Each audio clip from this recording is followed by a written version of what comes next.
Olá a todos e sejam bem-vindos a mais um episódio do podcast Facility Management Sem Mistérios. Meu nome é Thiago Santana e nesse episódio nós retomamos mais um programa da série Lugar em Comum, trazendo experiências de ambientes de negócios muito específicos e que lições a gente pode aprender, trazer destes ambientes específicos para os outros segmentos do nosso mercado. E hoje nós vamos falar de um ambiente que tem mudado muito ao longo dos últimos anos. Não que os demais não tenham, mas esse aqui se esforçou um pouquinho mais na diversificação dos seus produtos e com certeza o responsável de FM do outro lado também teve que se adaptar. Mas antes de fazer a apresentação da nossa convidada de hoje, quero dar mais um recadinho do nosso parceiro, o Beer or Coffee. Já falamos do Beer or Coffee em alguns episódios do nosso podcast, por isso você sabe que é o maior marketplace de espaços de trabalho da América Latina. O Beer or Coffee lançou uma nova plataforma para te ajudar a garantir créditos gratuitos para continuar explorando mais de 1.000 coworkers em todo o Brasil. A função Indica e Ganhe. É bem simples. Cadastre-se na plataforma, procure pela aba Indique e Ganhe no site ou no app e encontre o seu link de indicação. Depois é só compartilhar com quem você quiser e dar uma diária grátis de presente. E claro, você também ganha. Cada colega que se cadastrar por meio do seu link e fizer a primeira reserva gratuita, garante mais um crédito para você conhecer um novo coworking.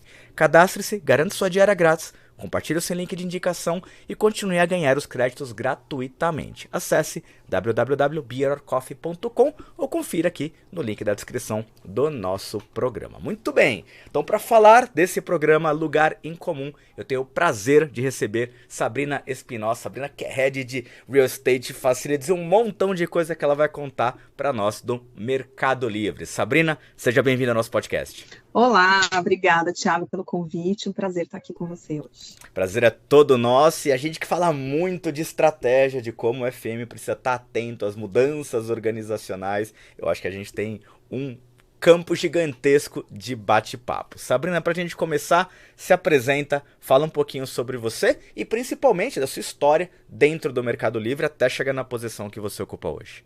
Eu sou arquiteta de formação, tenho aí uns bons anos na carreira de Facilities, entrei por acaso, né, numa outra empresa há uns bons anos atrás. Eu acho que Facilities é muito do ame ou deixe, e eu amei e continuei nessa linha de trabalho há bastante tempo. Basicamente, e por muito mais tempo, na carreira de Facilities de banco, então eu venho de uma escola bancária, entrei no Mercado Livre há 4 anos e meio atrás, como supervisora de Facilities, e hoje eu sou gerente de Real Estate Facilities, projetos e obras, exatamente como você começou falando, porque o mercado mudou, inclusive o cargo mudou, então as entregas também mudaram. É isso, né? Além disso, sou mãe, tenho 3 filhos, né? Falando um pouco do lado B, porque somos uma única pessoa, e acho que é isso. Muito bom, Sabrina. Você já começou falando do nosso primeiro gancho, da primeira parte do bate-papo, de que o cargo mudou, as responsabilidades mudaram e o negócio mudou. Então vamos voltar lá atrás, 4 anos e meio, quando você pisou pela primeira vez dentro do Mercado Livre. Conta um pouquinho como é que era o ambiente de negócios e como é que era a própria organização. Porque ela se diversificou muito ao longo desses anos, certo? Mas volta no tempo, como é que era, quais eram os desafios há 4 anos e meio atrás? Era outra empresa, né? Sendo muito simplista, era outra empresa. Quando eu cheguei, eu era responsável por cuidar da melicidade, basicamente, de um escritório que a gente tinha no Brooklyn e um em Brasília. Logo que eu cheguei, a gente já implantou o escritório de Florianópolis, depois a gente acabou fechando o da Berrini, e é que basicamente não cabe dentro do Mercado Livre, mas basicamente era cuidar dos escritórios administrativos que a gente ia abrindo ou fechando ou adequando o layout, enfim, toda a prestação de serviço. Nesse meio tempo, o mercado pago cresceu muito, acabou ocupando uma parte bem grande do escritório, assim como o time de TI, né, até para ter todos esses desenvolvimentos. E quando a gente teve uma greve de caminhoneiros, acho que foi em 2018, se eu não estou muito enganada, 2018 para 2019, o Mercado Livre resolveu apostar em ampliar a malha logística para poder ter a frota própria e ter os caminhos próprios aí para poder expandir. E quando isso aconteceu, aí, de fato, a empresa mudou, porque mercado envios, que era só uma parte da nossa entrega, ela passou a ser end-to-end, né? Então, toda a operação até a entrega passou a ser Mercado Livre. E nisso, a quantidade de expansão, ela foi muito grande. Então, nos últimos 2, 3 anos, a gente triplicou os sites em quantidade, e aí sim o nosso trabalho aqui de Facilities, ele triplicou junto, quadruplicou, quintuplicou, nem sei dizer, porque a gente agora é responsável por todos esses sites, assim como também somos responsáveis pelos projetos e obras desses escritórios nos centros de distribuição. Então, não é só colocar os serviços após o início da operação, e sim fazer o espaço como um todo, né, e passar o bastão até que a operação comece. Então vamos lá, Sabrina, você falou de que lá atrás, 4 anos e meio, você já falou do advento do Mercado Pago, mas até então você tinha uma operação basicamente de marketplace, certo? E o Mercado Pago veio como um braço financeiro, praticamente, certo? Era muito mais o virtual do que o real, certo? É um staff administrativo, é isso. E sim, muito mais exatamente o que você falou. E aí o mercado envios, né, esse é o termo que você falou, que ele basicamente também era uma opção de entrega. Com a greve ele se transformou num grande operador logístico com armazenamento e tudo mais. Vamos começar por aí, porque esses dois negócios eles seguem firmes e fortes aí como duas vertentes. No dia a dia, quais são as diferenças de desafio entre um mundo e outro? Porque para o operador de FM, de uma forma geral, normalmente ele tem primariamente um ou outro deste tipo de ambiente, e o que fica em segundo plano tem que se adequar às necessidades e mantras e estratégias do primeiro. Aqui eu entendo que você tem dois business bem distintos, certo? Então, como é que esses dois mundos e como é que você equilibra isso? São dois mundos completamente diferentes, tanto de entrega final quanto de negócio propriamente dita. Mas o Mercado Livre, ele tem uma cultura e uma condução que a experiência do usuário, ela tem que ser igual. Então, tudo que hoje a gente proporciona, por exemplo, para o time administrativo, que aí inclui o time de mercado pago, o time financeiro, o time de marketing, toda essa área de staff administrativo, a gente oferece exatamente igual as mesmas experiências dentro dos nossos centros de distribuição. Então, isso é uma condição base para a experiência do usuário do Mercado Livre. Então, todos os serviços que hoje a gente presta nos escritórios administrativos, a gente presta dentro do centro de distribuição. Exatamente porque, pela cultura do MELI, a experiência do usuário tem que ser igual. Então, mesmo o negócio sendo completamente diferente, porque são negócios bastante diferentes, o nosso trabalho de FM na essência, ser o mesmo e prestar com a mesma qualidade e os mesmos serviços que a gente presta, independentemente de qual negócio que a gente está falando, entendeu? O que por si só já é uma ruptura, Sabrina, porque normalmente nós não vemos isso no mercado de uma forma geral, de novo, dado as naturezas tão distintas desses dois universos. Exatamente. Hoje em logística, deixa eu fazer uma isso é um diferencial, principalmente em logística. Com toda certeza. Eu conheci a Melicidade há uns anos atrás e é muito característico a questão do público. Um público muito mais jovem, um público onde todas as questões de experiência, elas fazem muito sentido, principalmente na onda que os escritórios vinham vindo de proporcionar cada vez mais experiências. Deixa eu te fazer uma primeira pergunta. Como é que foi essa transição para o ambiente logístico? Em duas vertentes. Primeiro, número 1. O perfil de profissionais, o perfil de ocupantes é o mesmo? Então essa é a minha primeira pergunta que eu queria que você respondesse. Não é o mesmo. Primeiro porque, primariamente, o ambiente logístico ele é mais masculino, né? A gente também está crescendo muito nessa ruptura de gêneros dentro da logística e de valorizar o trabalho feminino na logística, mas é um processo. Hoje a gente já tem muito mais mulher do que a gente tinha 3 anos atrás. Eu não vou te precisar os dados, porque aí é uma questão de RH, não tenho todos esses dados aqui comigo. Mas, primariamente, é um público masculino. E a gente, inclusive, eu até vou te contar depois um outro detalhe, que a gente teve que mudar muita coisa exatamente para incluir o público feminino de uma forma natural, porque temos diferenças, né? Não dá para a gente esquecer isso. E na Melicidade, como você bem colocou, são pessoas mais jovens, mais descoladas, tem várias quebras de paradigmas de escritórios administrativos passados, né? Então, foi difícil num primeiro momento, mas dado que a Melicidade e o Mercado Livre já tinham muito embasado essa questão de experiência do usuário, a gente tomou a Melicidade como base.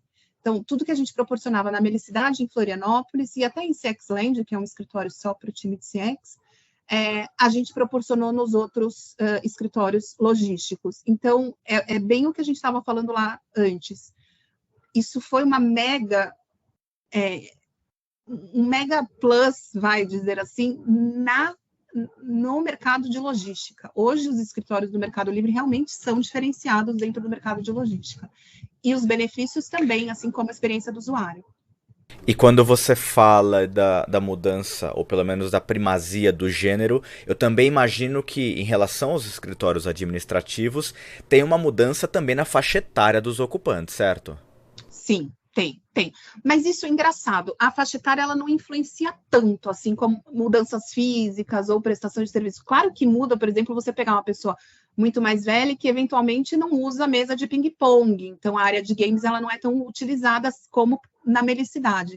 Mas eu acho que a idade não é não pega tanto no conjunto final, não. Agora, a questão de inclusão, sim, em todos os sentidos, né? Deixa eu voltar nessa questão da idade, porque você já antecipou a minha próxima pergunta. Eu tenho lido alguns artigos que vêm...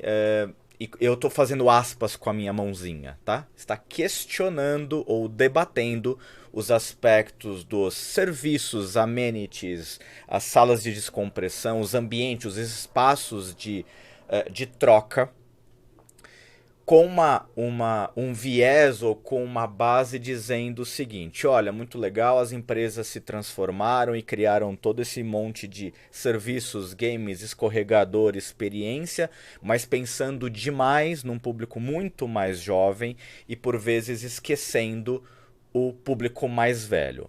E toda vez que eu ouço isso, eu fico com uma pulga atrás da orelha. Mas será que alguém já perguntou pro público mais velho se ele acha tão ruim assim? E eu acho que você já antecipou, eu queria que você falasse sobre isso. Teve essa ruptura do tipo, não, quem é mais velho não gosta disso? Ou no final todo mundo vê as vantagens e acaba se usufruindo? Eu não vejo isso acontecer lá, assim, de verdade. Como eu te falei, para mim a diferença de idade ela não é um impacto nesse nível. Claro que quem usa mais a mesa de ping-pong talvez sejam os mais jovens, mas assim, lá está sempre habitado. Claro, né? Agora com a volta da pandemia ainda no ritmo um pouco desacelerado, podemos dizer assim, mas a gente já voltou a usar os escritórios normalmente. Eu não vejo isso, eu vejo pelo contrário até, assim, o pessoal mais velho valoriza muito mais isso do que, de repente, o novo, porque para o novo já não é tão novo assim, sabe? Então, não vejo muito isso acontecer, não. E lá é uma disputa danada para usar o espaço, então é muito bem-vindo ainda. Ou seja, não é uma coisa que virou uma moda e que o pessoal abandonou, realmente utiliza-se. Não vemos isso acontecer lá, não. E aí, Sabrina, você falou que ia comentar das diferenças. Fala um pouquinho das adaptações necessárias para o ambiente mais masculino, para o ambiente de logística. Como é que tem sido essa jornada de tentar fazer uma inclusão, e eu adorei o ponto que você falou, natural do diverso nesses ambientes? Que lições e lições vocês têm aprendido e que desafios vocês têm enfrentado? Olha, de entrega, independe se você é homem ou é mulher. Né? Então, hoje, o ramo da logística ou até o ramo administrativo não tem essa diferença se você é homem ou se é mulher. Mas no dia a dia, existem algumas diferenças. Então, por exemplo, a mulher tem um período menstrual e ela precisa fazer uma higiene pessoal por mais vezes do que um homem. Obviamente, é uma questão fisiológica. Então, a gente tinha uma questão lá na logística, nos centros de distribuição, que os vestiários ficavam depois dos detectores de metal, depois da cancela. E esse time da logística, ele tem um tempo curto de espaço, de intervalo.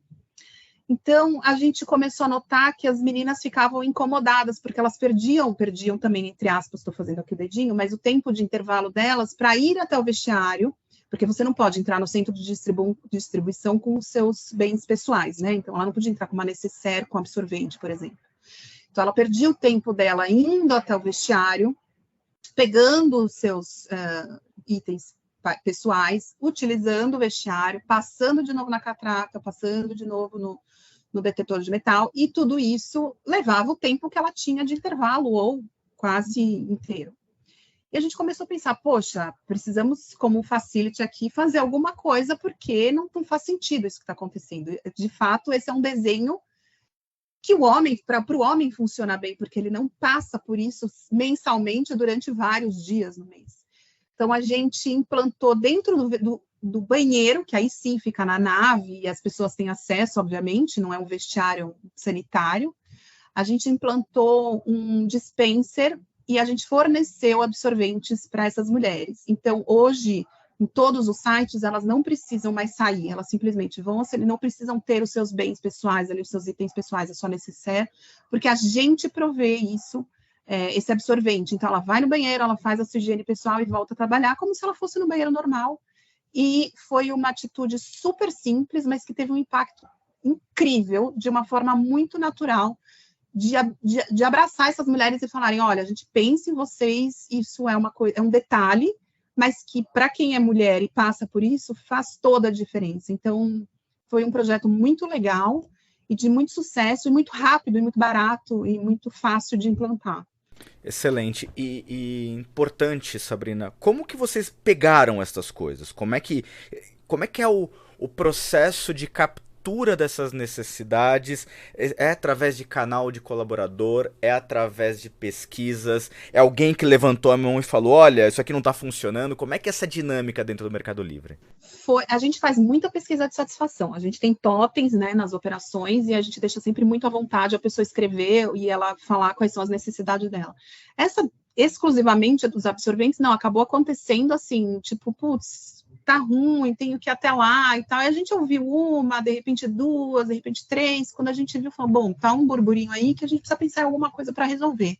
Então, esse meio que foi no bate-papo ali da própria comunicação da operação mesmo, do time e com os nossos colaboradores. Por isso que eu te falo, foi uma coisa natural, porque a gente foi aprendendo junto. Quem foi contratado, nós que estávamos prestando serviço, o head da operação, o time de people. Então, foi uma coisa que a gente foi aprendendo de acordo com as necessidades que foram acontecendo. Assim, foi bastante natural. Perfeito. Sabrina, de tudo que você está falando, existe certamente um componente que ele precisa estar integrado à estratégia, ao modo de pensar, aos caminhos que a organização está indo, que é a própria gestão dos fornecedores.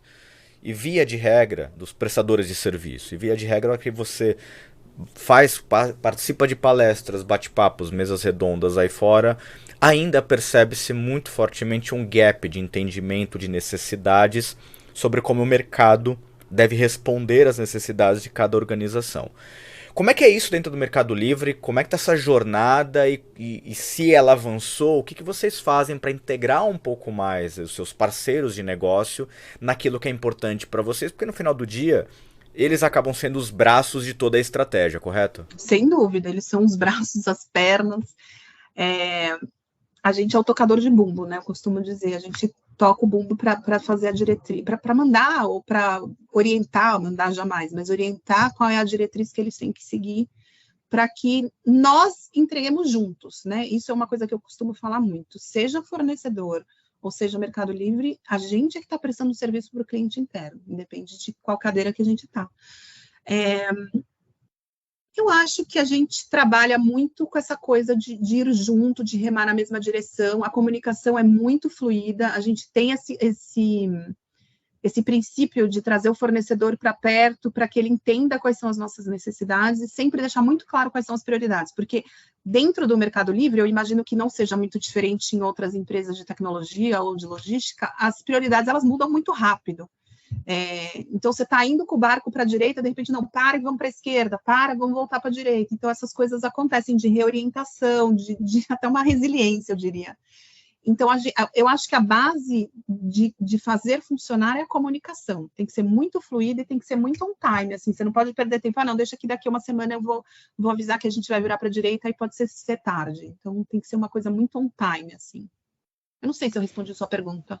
Respondeu sim, e o que já me dá o gancho para outra. Você falou de que a comunicação tem que ser fluida, a comunicação tem que ser transparente em todas as partes, para que justamente o parceiro consiga dar as respostas adequadas. Não raro, Sabrina, uma das dificuldades que os nossos colegas, os pares de FM, relatam na hora de definir as suas próprias estratégias, as suas prioridades, volta aquilo, mas a área é pouco valorizada, a área está distante da organização, né? Como se fosse um corpo quase estranho lá dentro, e lá fora ainda o pessoal continue pensando, funciona porque deve ser fácil. Minha pergunta para você é, como é que funciona essa proximidade do departamento, da sua área com a alta direção, no sentido de que o quanto as estratégias são compartilhadas, são divididas e são entendidas para justamente que você, na hora de tocar o bumbo e dar o direcionamento, o quanto você consegue efetivamente se antecipar às demandas e dar a resposta que a organização precisa. O setor já é reconhecido como estratégico aí dentro? Passou a ser, eu diria, mas aí é uma percepção minha, de toda essa trajetória, né, de quase 4 anos, quase 5 anos, 4 anos e meio.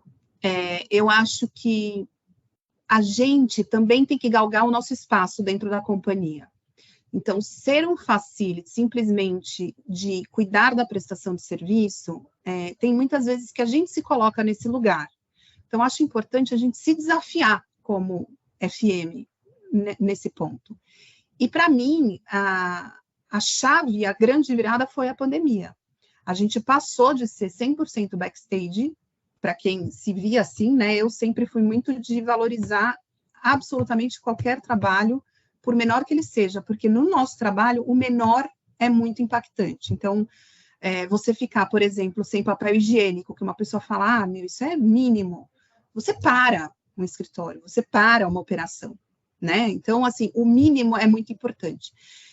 A virada de chave, para mim, foi na pandemia, de fato, quando a gente passou de ser o bastidor. Ninguém queria ver a tia da limpeza, ninguém queria ver a pessoa lavando os copos, ninguém queria ver ali aquela coisa muito velada, né? O serviço tinha que estar pronto, mas muito velado e tal. Quando começou essa coisa de desinfecção, laudo de ar-condicionado, que já existia, mas as pessoas não se importavam, laudo de potabilidade, que também já existia, mas as pessoas não se importavam, a gente passou a ser um pouco a vitrine do que antes não era. E de sentar numa mesa estratégica e decidir se pode ou não abrir aquele espaço, se é seguro ou não abrir aquele espaço. Então, a gente passou a tomar decisões estratégicas do lado de facilities, né? Eu ainda tenho uma perninha antes que é de obras. Então, com o crescimento, a gente já tinha um pouco essa visibilidade estratégica, porque tem o bônus da obra no sentido de participar da decisão, esse imóvel é bom, esse imóvel não é bom, vamos fazer um estudo de viabilidade, não vamos investir, quanto que vai ser, como é que vai ficar esse escritório. Então, a gente participava já, mas muito na vertical de obras, né, de projetos. O facility, eu acho que a gente precisa se colocar e a gente precisa se valorizar dentro da companhia, porque eu acho um pouco vitimista essa visão de antigamente. Para mim, já é uma visão antiga que FM era... e não é mentira, mas é uma visão mais antiga de que ficava ali no porão, porque de fato cuidava de serviços gerais e tal. Hoje, normalmente, nessas grandes empresas, o orçamento de manutenção, de facility, de uma forma geral, que é despesa, ele é imenso. Então, não tem, pelo próprio orçamento, você não tem como ser não estratégico. Imenso no sentido de, pode não ter muito dinheiro, mas a empresa, de repente, ser menor, mas é um orçamento de despesa. Então, você sempre tem que estar prestando conta daquilo. Então, é um orçamento muito importante, porque às vezes você gasta e você não vê aquilo pronto, porque é uma manutenção preventiva que ninguém vê, mas que sente quando quebra. Então, eu acho que a gente tem que se colocar, a gente tem que mudar um pouco esse mindset de que não fazemos parte da visão estratégica das empresas, porque fazemos muito.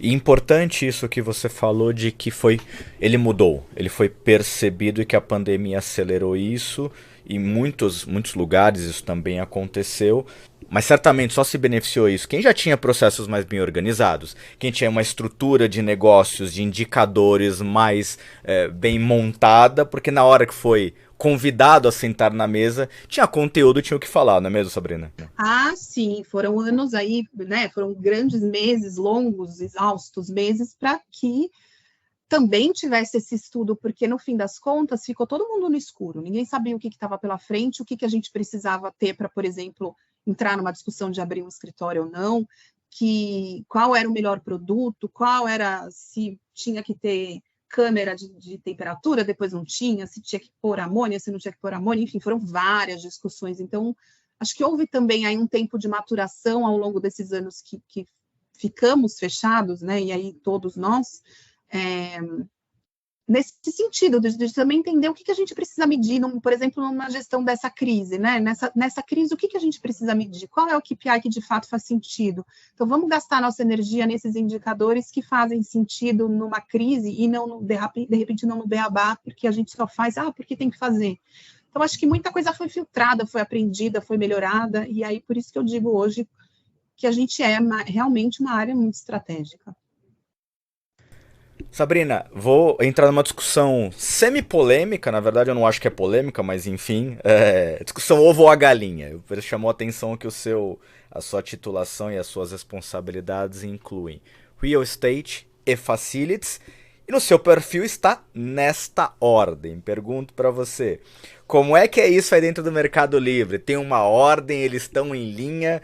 E eu fiz a brincadeira do semi-polêmica, porque há pouco tempo eu estava numa palestra discutindo, o tema era quem estava dentro de quem. E um dos meus pontos foi, depende de como a organização enxerga isso. Às vezes um está embaixo do outro, às vezes o outro está embaixo de um, e às vezes estão de lado. Como é que é isso aí dentro do Mercado Livre? A minha área hoje, a área que eu estou, ela chama real estate, mas ela não é uma área de prospecção de imóveis, é real estate no sentido de patrimônio. Hoje comigo eu tenho 2 verticais e elas são laterais e elas têm pesos iguais, porém entregas diferentes. E aí entra assim projetos e obras, que é a expansão propriamente dita, onde eu tenho investimentos, né? O orçamento é CAPEX, então é uma entrega, uma prestação de contas, mais concreto, porque as pessoas veem a obra acontecer, as pessoas veem o escritório acontecer, as pessoas veem a cadeira comprada, veem a parede construída. Então, é um pouco menos desafiador, porque é mais concreto. E aí, esse time passa o bastão para o outro time de facilities, que pega isso e aí é de eterno, né? Enquanto obras têm começo e fim, facilities tem começo e não tem fim, é ad eterno. Então, hoje eu te falo, eles são laterais, não tem um embaixo de outro, são pares, são complementares e um precisa do outro para acontecer. O que eu te falo como líder dessas 2 verticais é que a balança ela vai tombando para o lado que está pegando mais. Então, às vezes eu estou muito envolvida no assunto de obras e de projetos e tal, porque está pegando alguma coisa ali e a gente precisa trabalhar junto para poder resolver. Em contrapartida, a balança, aí a outra balança está tranquila, de repente tomba a balança para cá, e aí eu vou para o outro lado de facilities para poder também apoiar e ver o que está acontecendo. Então, como área, elas são laterais, complementares e elas coparticipam, uma precisa da outra.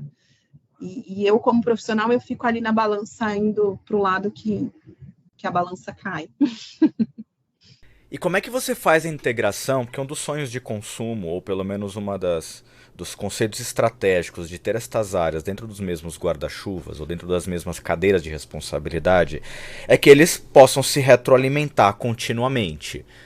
Uma obra, a hora que ela é entregue, se a pessoa que utilizar conseguir dar o feedback do que funcionou ou não, a próxima obra vai ser muito melhor, e o inverso também é verdadeiro, né? Como é que você coordena isso dentro das suas equipes? A gente tem um time bastante coeso, assim, então eu volto no ponto da comunicação, né? A gente entrega as obras, depois a gente faz follow-up, a gente continua com essas conversas por pelo menos 1, 2 meses depois da entrega da obra, mas dentro de casa essa conversa acontece semanalmente, se não diariamente. Então, a gente tem muito essa troca exatamente por estar embaixo do mesmo guarda-chuva. Eu acho que isso faz toda a diferença, né? Porque não adianta você ficar jogando vôlei para uma área que é sua, faz parte ali da sua gestão. Então, isso funciona bem. Aqui, desse lado, funciona bem, mas eu acho que, primeiro ponto, por estar embaixo do mesmo guarda-chuva, e segundo ponto, porque a comunicação flui bem. E a organização, ela consegue entender bem essa complementariedade, porque também fica sempre aquela questão de escopos, responsabilidades, isso é obra, isso é manutenção. Como é que é isso aí dentro de casa? A área, o cliente interno, às vezes, tem essa bagunça aí de não saber direito, isso aqui é garantia de obra, não, isso aqui já é manutenção, não, isso aqui é o time de limpeza, não, isso aqui mas aí, de verdade, a gente vai orientando cada hora que isso acontece. Fala, não, peraí, não é com ele, é com o Beltrano. Então, a gente vai trabalhando dessa forma. A gente tem os escopos bem definidos, mas muita coisa se sobrepõe, né?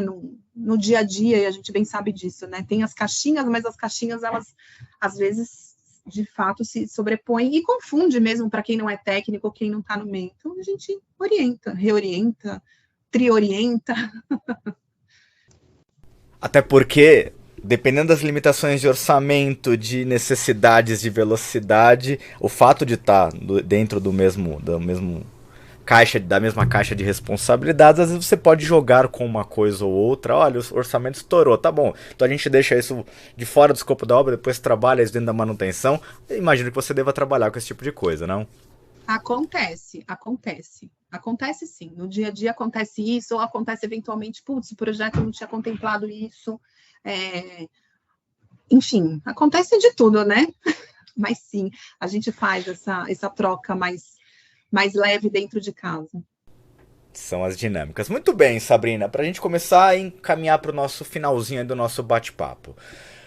Você falou que hoje você trabalha num ambiente que ele tem ambiente administrativo, onde o pilar de experiência do cliente ele é muito importante, mas ao mesmo tempo ele é um operador logístico com um braço financeiro, que tem obras, que tem manutenção e que está o tempo todo alterando as suas estratégias, vide a quantidade de produtos que o Mercado Livre, como organização, está o tempo todo lançando. Então, muito provavelmente você tem um ecossistema de diversos segmentos dentro de um só.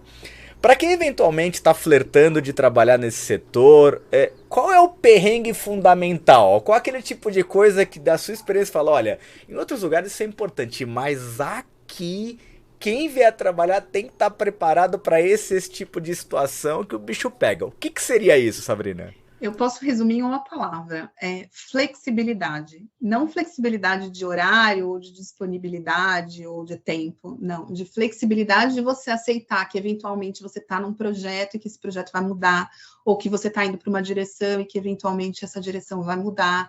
E que tudo bem, porque isso faz parte da dinâmica deste mercado, que é multidisciplinar, como você bem colocou. Então, eu resumiria assim, se está flertando e quer entrar nesse meio, a minha palavra é ser flexível, aceitar as mudanças e trabalhar diante dos cenários que vão aparecendo.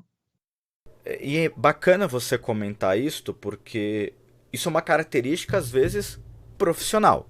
De certos perfis, não estou dizendo que tem certo ou tem errado, não é esse o mérito, mas relembrando aqui alguns colegas que já trabalharam comigo, com quem eu cruzei na vida profissional, você vê esses perfis muito claramente de pessoas que precisam ter o começo, o meio e fim muito bem determinado, e que outros são muito mais adaptativas no meio do caminho, né? Ou seja, talvez ser muito by the book vai sofrer então no segmento. Vai sofrer, e eu te falo uma experiência pessoal. Eu sou muito metódica.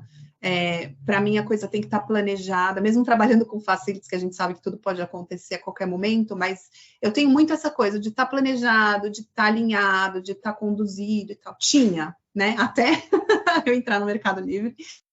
E ir percebendo que isso, de repente, não me fazia bem, tanto como profissional como pessoa, porque aquilo me afligia, eu ficava meu Deus, o que eu vou fazer agora? O que é prioridade? Para onde eu vou e o que eu faço e tal. Então, eu fui aprendendo, claro, que com, né, que nem você falou, eu até dei risada, o pessoal acha que é fácil, quem escuta assim, mas com muito perrengue, eu fui aprendendo que essa flexibilidade ela era fundamental para o meu trabalho e para mim, pessoalmente, porque é difícil você tirar isso ou começar a ser flexível se você tem um perfil um pouco mais metódico, podemos dizer assim. Então, eu te falo que eu aprendi isso com o tempo e com as coisas que foram acontecendo. Então, o dia a dia ser incerto ou não ter rotina, tá tudo bem, porque vai aparecendo e a gente vai resolvendo, e vai aparecendo e a gente vai resolvendo. Importante, né, Sabrina? Não perder o controle, porque eu também já vi gente comentando coisas do tipo, eu não vou me preocupar muito porque vai mudar, mais ou menos. Não, tem que planejar, programar, ok, mudou, sem problema, incorpora, segue planejando, segue controlando, não é? Vai de qualquer jeito mesmo porque vai mudar, não é isso? Não, isso de jeito nenhum, porque aí também você não termina nada, mas não terminar nada não porque a companhia mudou, mas porque você fez de qualquer jeito, e aí, obviamente, se aquele projeto não mudar, você não vai chegar no fim com uma qualidade que é possível chegar, né? E aí, deixa eu pegar um ganchinho, então, Sabrina. Vai ser a penúltima, então, pergunta antes do final. Como é que esse processo da gestão da mudança para dentro de casa, principalmente se essas alternâncias de estratégia de caminho e tudo mais, mudar escopo, mudar custo, mudar prazo, como é que a organização enxerga e como é que você comunica isso? É um processo tranquilo ou é doloroso? Eu acho que quem está no Mercado Livre já está acostumado com esse processo. Então, tem muitas dores, claro, tem muita mudança de rota que eventualmente não se está esperando, mas não ter mudança de rota também é uma coisa que não se espera, entendeu? Então, não é muito dolorido no sentido de, olha, pessoal, mudou, a diretriz mudou, esse projeto mudou, ele era assim, ele passou a ser assado, a gente ia implantar isso, não vai implantar. Então, já passou a ser comum, né? Então, acho que quem está lá dentro tem que acostumar com isso, senão não funciona. Se tá combinado o jogo, tanto melhor, ninguém sofre. Sabrina, pra gente encerrar de toda a sua vida profissional e principalmente desses 4 anos e meio aqui no Mercado Livre, o que é que você aprendeu aí que você fala, nossa, eu vou levar pro resto da minha vida, não importa em que lugar que eu entrar, isso aqui eu tenho que colocar como um pilar fundamental e importante porque isso funciona. O que seria, Sabrina? Posso falar duas coisas? Quantas você quiser. A primeira, vou ser um pouco repetitiva, mas é essa flexibilidade. Eu realmente aprendi a ser uma profissional mais maleável e aceitar mudanças de rota, e tudo bem, isso não vai me medir como profissional, porque não é que mudou, exatamente o que eu falei, não é porque mudou porque eu não entreguei, na verdade mudou por uma condução. Isso me fez crescer como pessoa e como profissional, e eu vou levar para o resto da vida. Principalmente para você que veio do mercado financeiro, que tem uma outra cultura, não é isso? Exatamente, assim, entrar no Mercado Livre eu tive que quebrar vários paradigmas meus e profissionais, assim, para poder me adaptar e entender que era um mundo super possível de se viver, porque para mim parecia uma coisa impossível, né? Tipo, não vai funcionar e tal. Não, é super possível de se viver, e eu te falo que hoje eu sou muito mais leve, muito mais feliz no meu trabalho, entendendo que eu tenho que entregar o meu melhor até que isso seja o melhor para a companhia. A hora que mudar, eu tenho que continuar entregando o meu melhor até que isso seja o melhor para a companhia. E aí, se mudar, né, essa coisa de ser resiliente, de ser flexível e se moldar à necessidade. Que nada mais é, se a gente for fazer uma analogia, nada mais é do que o relacionamento humano, né? Você vai se adaptando sem se anular, mas você vai se adaptando aos relacionamentos e às pessoas para poder viver em sociedade, para poder construir famílias e para poder ter o seu relacionamento. Então, assim, fazendo uma analogia, é isso. Nunca vai ser do jeito que a gente quer, nunca vai ser como a gente quer, em qualquer lugar, em qualquer situação. Então, ou você se molda, ou você ajusta, uma hora você empurra um pouquinho, outra hora você puxa um pouquinho, e tudo bem, né? No final, tá certo. E a segunda? A segunda é que é uma frase que eu costumo falar muito, o meu time está cansado até de ouvir, que é: tem sempre alguém olhando. Né? Essa coisa de você achar, puxa, eu trabalho muito e ninguém vê, eu trabalho muito e eu não sou reconhecido e tal. Isso a gente escuta muito no Mercado Livre, no mercado fora, na vida, né? Só que sempre tem alguém olhando, e esse olhando não significa que vai ser na hora que você imagina que vai ser reconhecido, ou que você vai ter a visibilidade que você espera ter, mas vai ser na hora certa. Então, uma coisa que eu falo faz o seu, faz bem feito, porque tem sempre alguém olhando. Então, isso eu também vou levar para a minha vida como um todo. Quando você acha que você está ali navegando sozinho, não, tem alguém que está vendo o que você está fazendo, por mais que pareça que não tenha, sabe? Então, é uma frase que também eu vou levar para a vida. Excelente, Sabrina. Eu também uso-a muito, dizendo de que às vezes não é a hora, não é o momento, a organização não permite fazer tudo o que ela quer para todos os seus colaboradores ao mesmo tempo. Na pior das hipóteses, alguém que eventualmente vá para outro lugar e precisar falar, tem aquela pessoa que eu vi lá que entrega traz para cá, porque aquela vai ter mais caminho para desenvolver-se. Então concordo totalmente, Sabrina. Sempre tem alguém olhando e valorizando. O reconhecimento depende de outros demônios corporativos, que isso é bate-papo para um outro programa. Tem muito o que falar. Tem muito o que falar. Sabrina, quero agradecer demais a sua participação. Foi uma delícia de bate-papo. Tenho certeza que o pessoal vai gostar demais e vai conseguir se enxergar e, quem sabe, acalmar um pouquinho das angústias internas, porque certamente os problemas são os mesmos. Para você que está nos ouvindo, não esqueça de curtir, compartilhar o conteúdo desse programa. Se você estiver pelo YouTube, não esqueça de clicar no sininho, inscrever-se no canal e fique atento que semana que vem tem mais Facility Management sem mistérios para vocês. Um grande abraço e até a próxima!